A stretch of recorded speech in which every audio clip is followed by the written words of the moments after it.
வணக்கம், வணக்கம் அருண் தமிழ் உறவுகளே! எப்படி இருக்கீங்க?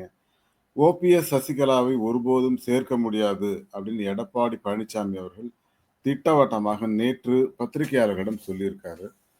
அதேபோல இந்த கூட்டணி பேச்சுவார்த்தையை பற்றி பேசும்போதும் அவருடைய பதில் கிட்டத்தட்ட அதே தான் இருந்தது.